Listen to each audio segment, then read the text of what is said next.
ሕያዋኑ ፍጡራኑና የእግዚአብሔር ክብር።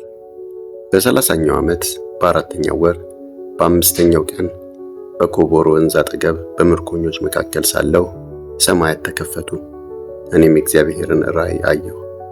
ንጉሡ ዮአኪን በተማረከ በአምስተኛው ዓመት በአምስተኛው ቀን በባቢሎናውያን ምድር በኮቦር ወንዝ አጠገብ የእግዚአብሔር ቃል ወደ ቡዝ ልጅ ወደ ካህኑ ወደ ሕዝቅኤል መጣ። በዚያ የእግዚአብሔር እጅ በእርሱ ላይ ነበረች። እኔም አየሁ፣ ስመለከትም እነሆ አውሎ ነፋስ ከሰሜን በኩል መጣ። ይኸውም በታላቅ ብርሃን የተከበበ መብረቅን የሚረጭ ታላቅ ደመና ነበረ። የእሳቱም መሃል የጋለ ብረት ይመስል ነበር። በእሳቱም ውስጥ የአራት ሕያዋን ፍጡራን አምሳያ ነበረ። መልካቸውም የሰው ቅርጽ ይመስል ነበር። እያንዳንዳቸውም አራት ፊትና አራት ክንፍ ነበራቸው። እግራቸው ቀጥ ያለ ነበር። ኮቴያቸውም እንደ ጥጃ ኮቴ ያለ ሲሆን እንደ ተወለወለ ናስም ያብለጨልጭ ነበር። በአራቱ ጎኖቻቸው ባሉት ክንፎቻቸው ስር የሰው እጅ ነበራቸው። አራቱም ፊቶችና ክንፎች ነበሯቸው። ክንፎቻቸውም እርስ በርስ ይነካኩ ነበር። እያንዳንዱም ቀጥ ብሎ ይሄድ ነበር። ወደ ኋላቸውም ዞር ብለው አይመለከቱም ነበር። ፊታቸውም እንዲህ ነበር። አራቱም እያንዳንዳቸው የሰው ፊት ነበራቸው።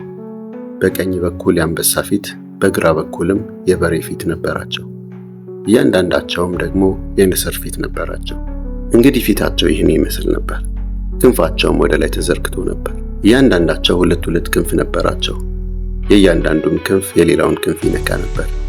ሁለቱም ክንፎቻቸው ሰውነታቸውን ይሸፍኑ ነበር።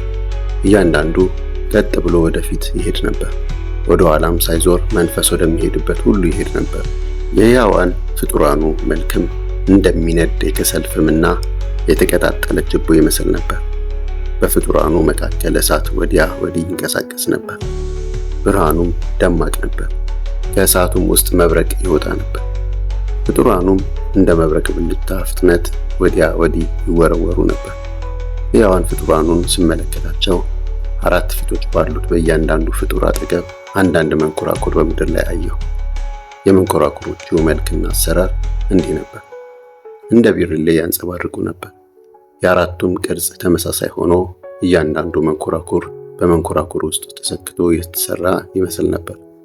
በሚሄዱበት ጊዜም ፍጡራኑ ወደሚዞሩበት ወደ አራቱ አቅጣጫ ሁሉ መንቀሳቀስ ይችሉ ነበር። ፍጡራኑ በሚሄዱበትም ጊዜ መንኮራኩሮቹ ወዲያና ወዲህ አይሉም ነበር። የመንኮራኩሮቹ ክብ ጠርዝ ረጅምና አስፈሪ ነበር። የአራቱም መንኮራኩሮች ክብ ጠርዝ ዙሪያውን በዓይኖች የተሞላ ነበር። ሕያዋኑ ፍጡራን ሲንቀሳቀሱ በአጠገባቸው ያሉ መንኮራኩሮቹም ይንቀሳቀሱ ነበር። ሕያዋኑ ፍጡራን ከምድር ከፍ ከፍ ሲሉ መንኮራኩሮቹም አብረዋቸው ከፍ ይሉ ነበር። መንፈስ ወደሚሄድበት ሁሉ ይሄዳሉ። ሕያዋኑ ፍጡራን መንፈስ በውስጣቸው ስላለ መንኮራኩሮቹ አብረዋቸው ይነሳሉ። ፍጡራኑ ሲንቀሳቀሱ ይንቀሳቀሳሉ። ፍጡራኑ ቀጥ ብለው ሲቆሙ እነርሱም ይቆማሉ። ፍጡራኑ ከምድር ከፍ ሲሉ ሕያዋኑ ፍጡራን መንፈስ በውስጣቸው ስላለ መንኮራኩሮቹ አብረዋቸው ይነሳሉ። ከሕያዋኑ ፍጡራን ራስ በላይ የሚያስፈራና እንደ በረዶ የሚያንጸባርቅ ጠፈር የሚመስል ነገር ነበር። ከጠፈሩም በታች የአንዱ ክንፍ ወደ ሌላው ተዘርግቶ ነበር። እያንዳንዱም ሰውነቱን የሚሸፍንበት ሁለት ክንፍ ነበረው። ፍጡራኑ በሚንቀሳቀሱበት ጊዜ የክንፎቻቸው ድምፅ ሰማሁ። ድምፁም እንደሚጎርፍ ውሃ ጩኸት፣ ሁሉን እንደሚችል አምላክ ድምፅና እንደ ሰራዊት ውካታ ነበር። መንቀሳቀሳቸውን ሲያቆሙም ክንፎቻቸውን ዝቅ ያደርጉ ነበር። መንቀሳቀሳቸውን አቁመው ክንፎቻቸውን ዝቅ እንዳደረጉ ከራሳቸው በላይ ካለው ጠፈር ድምፅ ተሰማ። ከራሳቸው በላይ ካለው ጠፈር ከፍ ብሎ የሰምፔር ዙፋን የሚመስል ነገር ነበር። በዙፋኑም ላይ የሰው መልክ የሚመስል ነበር። ወገቡ ከሚመስለው ጀምሮ ወደ ላይ በእሳት መካከል እንዳለ የጋለ ብረት፣ ከወገቡም በታች እሳት ይመስል እንደነበር አየሁ። ደማቅ ብርሃንም በዙሪያው ነበር። በዝናብ ቀን በደመና ውስጥ እንደሚታየው ቀስተ ደመና በዙሪያው ያለው ጸዳል እንዲሁ ነበር። ይህም የእግዚአብሔር ክብር መልክ አምሳያ ነበረ። ባየሁትም ጊዜ በግንባሬ ተደፋሁ። የአንድ ተናጋሪን ድምፅ ሰማሁ።